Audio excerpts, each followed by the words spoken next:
One of the vehicles you wanted to see on Autogefühl is the Cadillac CT6. Here today on your #1 resource for in-depth car reviews and your #1 community to discuss cars. Well, this big luxury sedan, American build, will examine in detail an exterior, interior and the driving experience. We'll also take a look at the rear seats, of course, because this one here is an integral part of the vehicle concept, also with a rear entertainment system and so on. And the driving will also be very interesting, also technology-wise, rear axle steering, for example. Everything of that, enjoy with us together in full HD, full screen and full length. Let's go!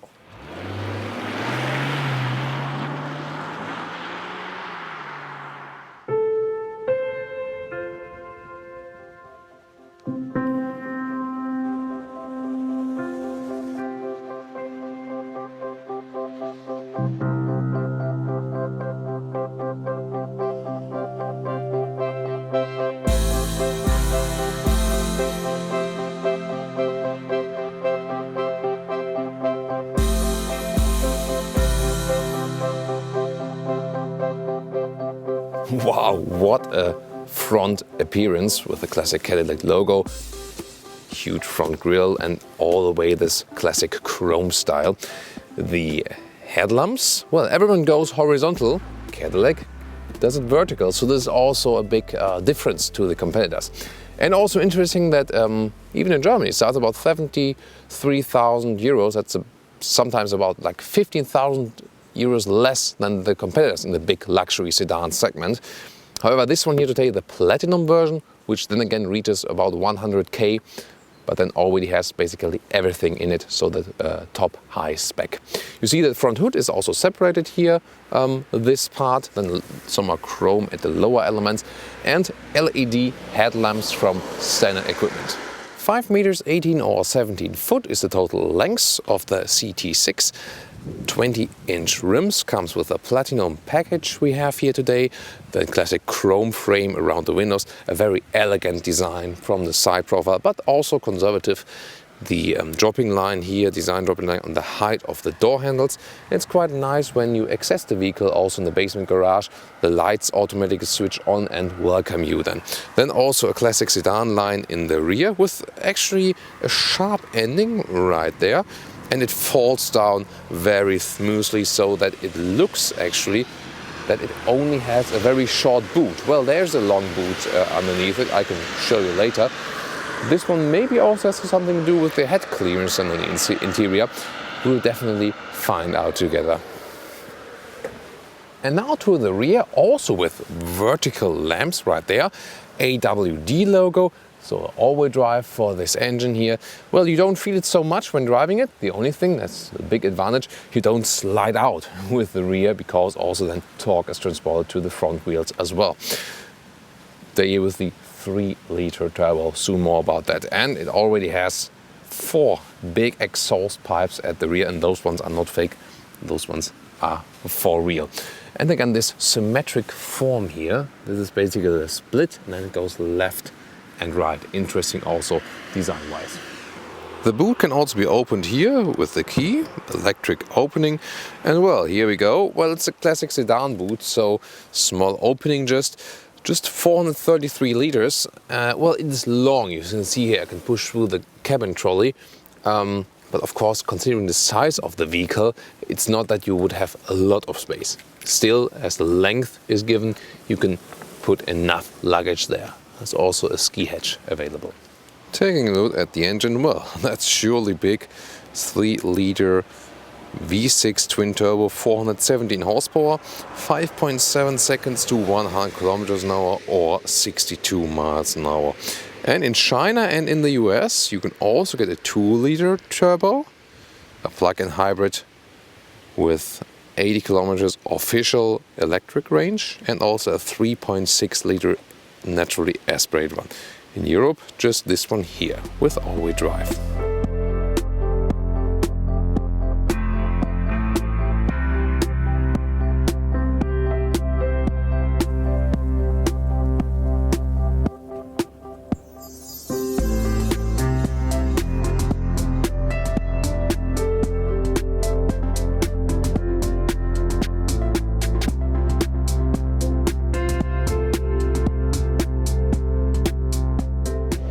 Now the interior.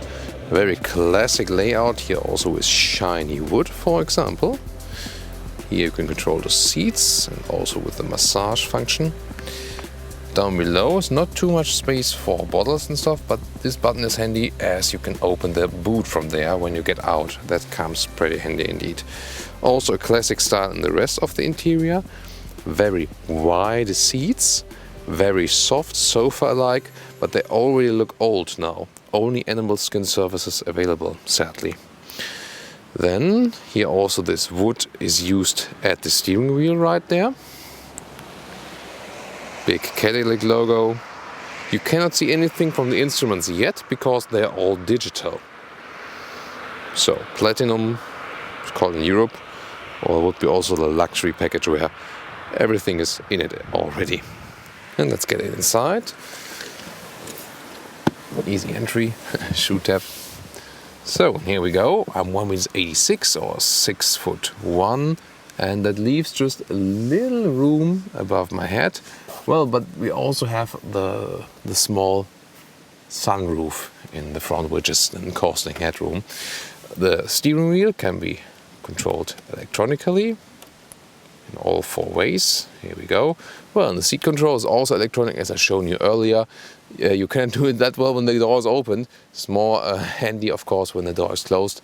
Also with a memory function, press set and the number at the same time, then you have it also remembered, as I'm, for example, sitting here right now. And I have to say, comfort-wise on long-term one, it disappointed me a little bit. Also, if you compare the competitors, somehow the seat form, I'm not sure if it's just not fitting to my body, but well, it's not uncomfortable, but I had more comfort in the other big luxury sedans. Maybe the seat is too soft, maybe the form, I'm not actually sure what it is. Can just state my experience. Maybe you also had some experience in comparison, or with the CT6. Then I would be also interested in what you experienced there actually. Now to the interior overview. You can see here the shiny wood deco element. This one here is covered in, I'm not sure if it's animal skin or leatherette. Most of the times the parts where I do not sit on are made from leatherette because it's more durable. The design overall is basically also classic, and you have this symmetry again. You can also see in the front grille or at the rear. The temperature control unit is still separated, that you can easily, for example, start the engine and you can really see it. Set the temperature also just by clicking down or up again. The seat heating is automatically induced when it's cold, but you can also put it manually just for the back part of the seat, for the whole seat, or then also with seat cooling. You can see 10-inch screen. The CarPlay, the smartphone integration, looks huge. Really, you can see it. I mean, easy to touch it also while driving. Soon more details to that. The steering wheel also pretty big, easy to steer again, looking then through the digital instruments. ACC, adaptive cruise control on the left side, and also heated steering wheel is available for cold winter days like today. That's exactly the right thing. And if you have it, if you have the sound, there it is. The sound system, well, it's this 34 pan array Bose system. You can see here next speaker going up. It's pretty fancy. But the system itself, well, it has a good sound. But also, if you compare it to other very high-end premium systems, this is not a system where I would say, oh, best music ever. So I think it is good, but not excellent. And those are digital instruments. Big speed in the middle one, left side RPM. They can also have consumption or the ACC info. And also the right side, you can adapt a little bit. You can control the steering wheel. Here also have some telephone information in there, for example, too. So the CarPlay mode, you can always get back to the main menu right there. If you want to go back to the vehicle main menu, press here. And then you can see you have this setup here. Also can take a look at the camera, which is really bad resolution wise. but you have this 360 around view then optional available. That really helps you. You do need the systems for the huge car, but again, the resolution should be better. Other than that, it's not too hard to use. The climate control, well, also being usable from below, but also with air ionizer. That's a good feature. But the AC, for example, you have to turn on and off right there. The sound system controls are right here. You have to go then to menu and then tone settings, then set around something. Phone can also be connected just via Bluetooth, or then again the smartphone integration. The GPS right there. You see it reacts too slow, takes too long loading times, but you can zoom in out like with the smartphone or like here. And for all, you can also use this central part in the middle console, which you can see not at the moment, but then it looks like this, similar like the Lexus system. So this is when you don't want to use the touchscreen while driving, for example, but it is definitely more complicated to do it that way. Here's, by the way, also the function if you want to make your rear passengers comfortable, and you can control them actually from here. Not the passengers, the monitors.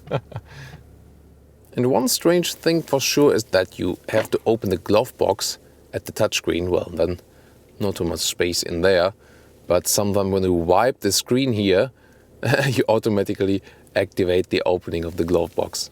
Lower middle console with a big automatic shifter. Then in front of here you can have the cup holders. They're also a little bit adaptive. And this is this touchpad where you can also control the touchscreen with. It has somewhat a haptical feedback, but it is overall a really strange system. I can just say that again, the same strange one than with Lexus. Some might like it. I'm not really getting it. Then here you change the driving modes. 3 modes available. I will tell you more about that later. And you might know it from Mercedes. This armrest here has a function also where it can be opened to both sides. Wow. And you can put your smartphone right here and have 2 USB ports to charge it, or also here to connect it to the Apple CarPlay. You see there are overall 2 sunroofs. The front one you can also open like this. Well, that's it. And then from the front you can also control, the shades, for example, for the very rear, also for the front here, for the middle part. So it's really a control center here. And another funny thing I would like to show you. Well, this is really cramped here now. It's not the really maximum front position. Of course, it makes sense when you want to use it as a chauffeur car. But the front seat here can actually be, when no one is sitting behind you, be put that way behind. That's even not possible anymore to, even with long legs, to touch the very front of the car here in the floor bottom, maybe like just slightly with the sole. Wow, so that is really here super long in the front if you move the seat all the way back, maybe even too long. So I would even put it just voluntarily a little bit in the front again. And now to the rear. Well, first to the, let's say, normal part, what we usually test. And that would be, first of all, the headroom in the rear, where I do hit my head on the seating here.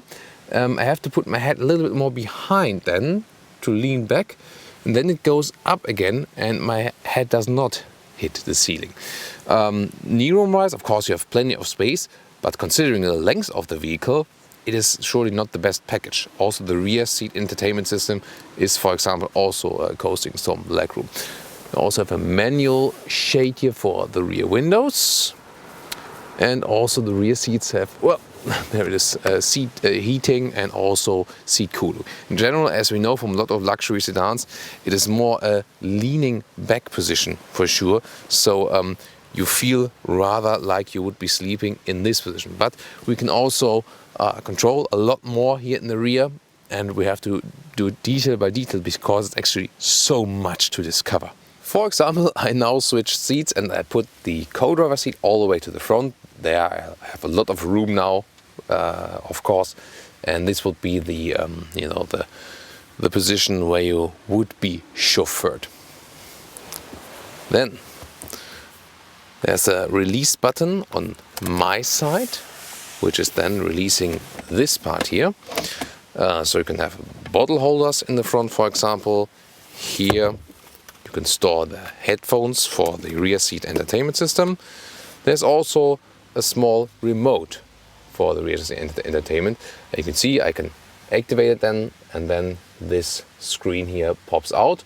And then you can play, for example, with a USB stick or with a DVD. You can play movie, for example, or set it up for the kids and so on. And you can see those controls here. With those controls, actually, they do not work while the engine is not running. So this one just works with normal power, but then you can also control the rear seats here. Sadly, I could not get those controls for the rear seats to work, although the engine was running. I'm not exactly sure why. Do you?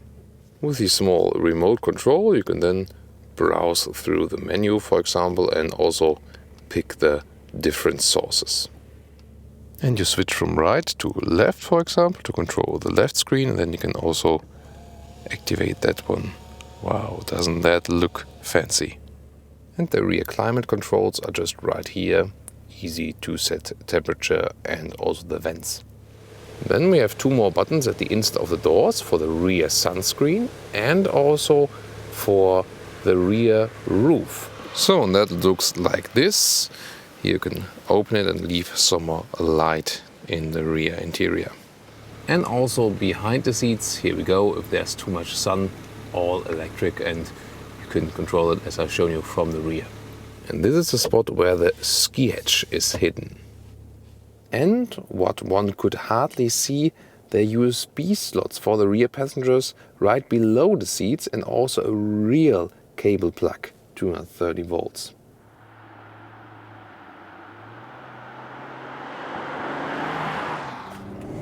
Welcome.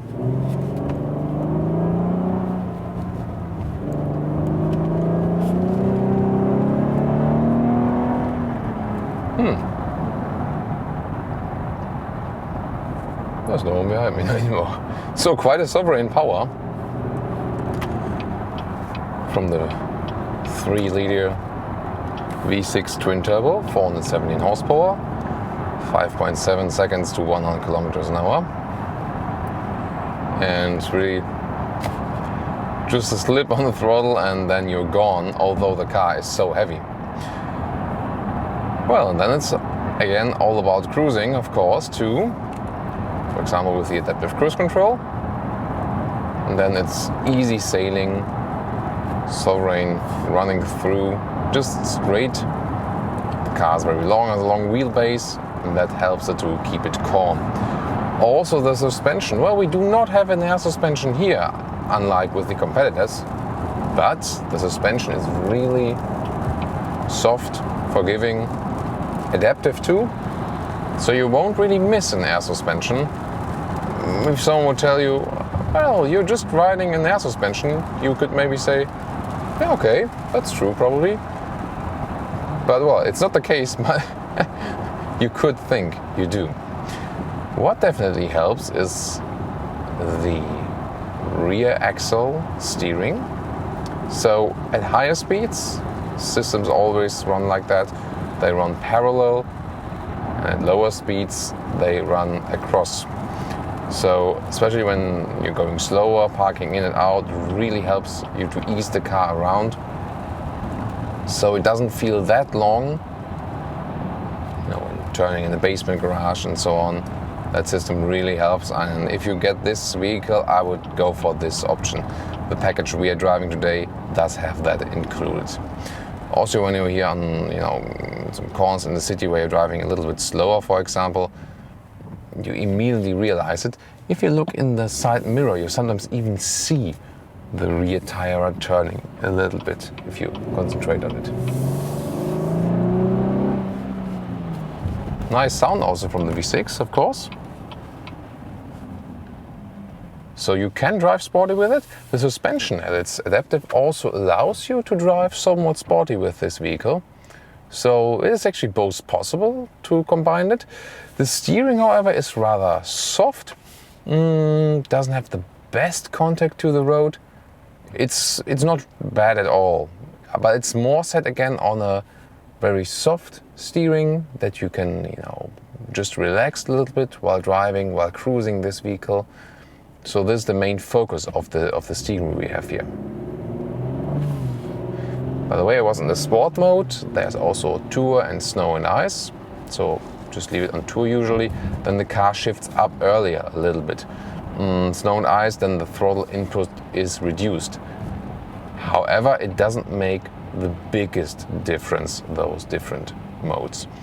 The automatic gearbox shifts pretty precisely, and also usually you don't really feel the shifting processes. It's really flawlessly done. If you play a little bit around, the consumption of course also goes up.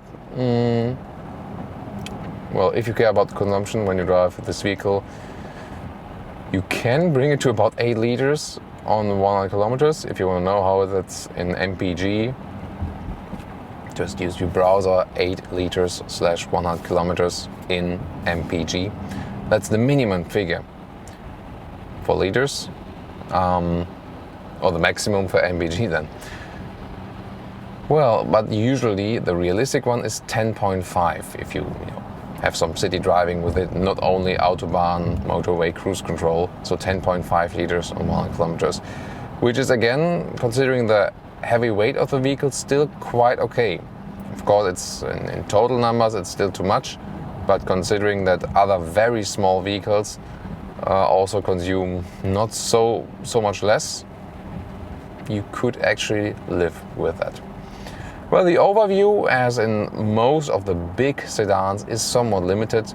You have a long hood in the front, to the sides, very thick B-pillars, you cannot see that well. To the rear, it's also a very long car with the boot and stuff, so there's really not a good visibility. That's definitely one downside.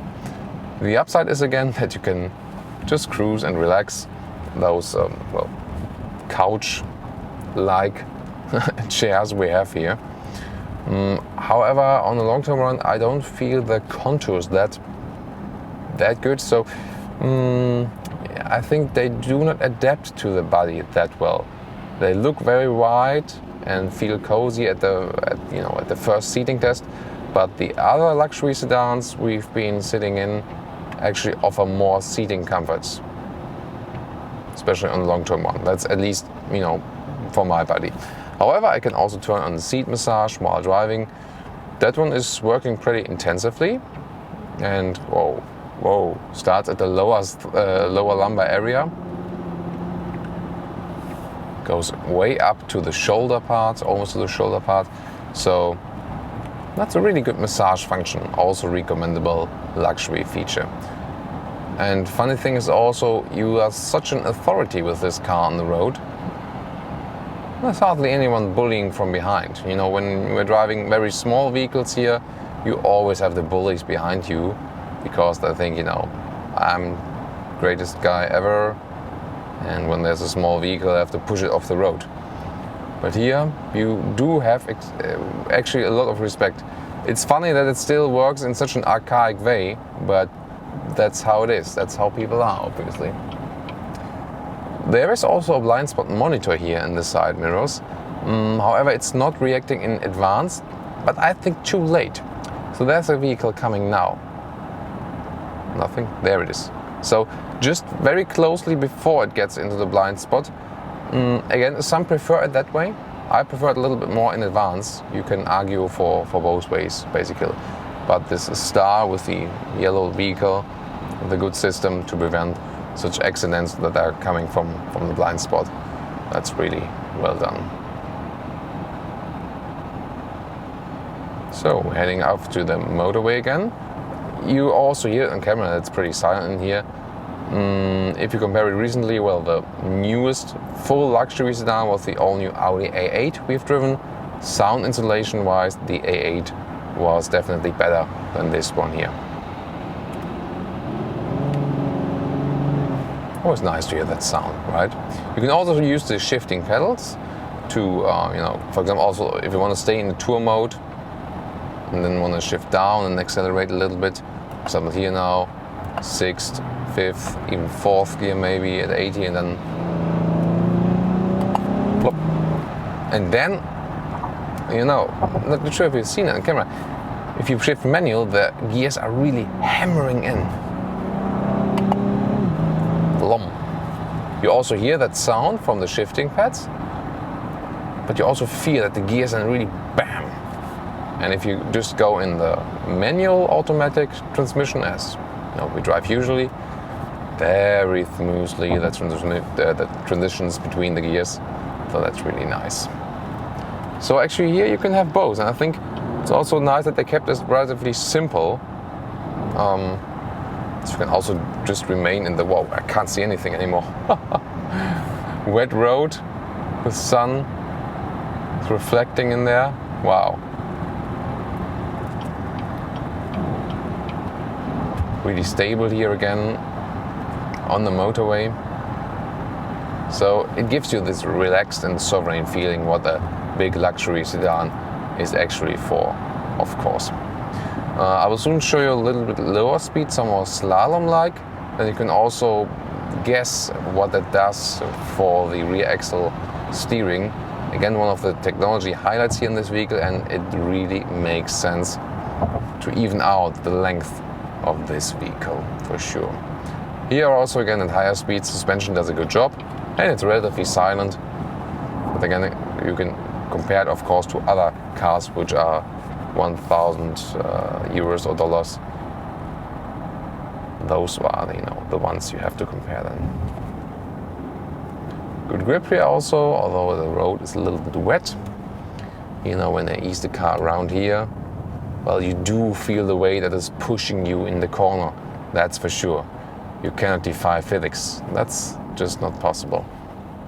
And you have to pay attention as everything's so smooth and soft that you don't exceed the speed limit, because, for example, now driving 50 kilometers now, it doesn't feel like that. So better use the cruise control then and set the according speed. You can see it in the head-up display. Although really strange a little bit that the maximum speed limit that is displayed, is this red ring with a white and an inside, and I can also see in the instruments, the digital instruments. But in the head-up display, something like an overlay in blue, in turquoise above it, and that makes it hard to read. I'm not sure what they thought about that when doing that. Really strange. It is the case that sometimes strange things happen with this vehicle. Sometimes, the horn is activated when the car is standing still, and it's something like maybe forgot the door was open or something like that. But there are always surprising things where you think about, what is the car doing now, or what was the meaning of that? So you see that electronic-wise, maybe they wanted to do a little bit too much, or maybe didn't do some functions intuitively enough. Seat control, by the way, of course, also possible while driving. That's also the good thing of the electric seat. You can, and then it gets actually quite complicated. You can also, control the strength of the massage with the left button here. How deep it shall go in there on the top and the low. So better play with that when the car is standing still, because that might really, confuse you a little bit while driving. So when you're at some lower speed here now and do some slalom, then you feel how the agility from the rear axle steering sets in. Usually, if you have this kind of wheelbase, the whole vehicle when doing some low speed slalom would feel very lazy. But here it feels surprisingly agile still. So this is very well done. And again, definitely one of my favorite features, and something also which is, different from other Cadillac models, for example. This one here as the flagship also showing that, what is the brand capable of, also introducing new technologies where ultimately other segments then will also profit from. So what else is there to say? Well, to sum it up, soft steering, but not too unsporty. Very good, comfortable suspension, sporty and comfortable driving possible. Overall, of course, the sovereign luxury feeling. Seat comfort on long-term run could be better considering the price and the size of the seats. I'm not sure if, the inner dampering of the seats, if they could find something else there. That's a point where the competition is ahead. Of course, it always depends on the individual body. Here, for example, also suspension well done with a lot of potholes. Yeah, and technology highlight definitely the rear axle steering, which makes the car feel a little bit smaller and more agile, especially when you work a little bit with the steering wheel, of course. Well, no rear passengers here today. Maybe I should invite you guys, then you could tell me something about the rear entertainment system while driving. But of course, we've shown you it right before. Well, this one is still a classic American road cruiser. I would define it that way. Some new technologies, but overall it still feels very classic for sure. Also due to the layout we see, and being classic is also what this car was meant to be and also meant to look like.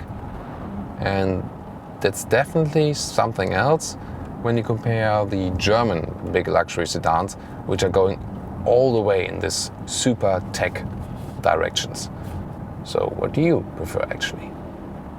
And now to the conclusion for today, Cadillac CT6. Well, from the exterior, what a prominent face, really characteristic, screaming out this strength. So this is pretty unique, especially if you compare it to the competitors. Still this, American big cruiser style. The interior is rather conservative, first of all from the layout. The overall build quality is good, what you can also expect at this price. Some functions could be dealt a little bit easier. Also, I think the seating comfort in the front especially could be a little bit better from the seat form wise. Also, there are no sustainable alternatives for the seat materials, whereas it's good that they already offer a plug-in hybrid. So they are on its way, but they have to make it a little bit better as for the rest of the car, of course. Well, driving experience, especially with the rear axle steering, it felt really agile. That was surprising. So you can actually also combine a good comfort, even though with no air suspension. The suspension is really great, well done here. And then with the rear axle steering, still have a sporty driving feeling and also can get along better in everyday driving life because it's then also easier to steer. So if you want me to compare it to the competitors we've driven, this one here, technology-wise, comfort-wise, is not exactly at the game of the rest of the competitors we have tested so far. This one here is more actually about the exterior styling because it's so unique in this kind of way. And of course, especially for the American market, it can also be way cheaper. Even in Europe, this one here is actually a lot cheaper than the other competitor models. So this could also be an argument for the vehicle. Now I want to hear your comments. Leave them below the video and also tune in next time.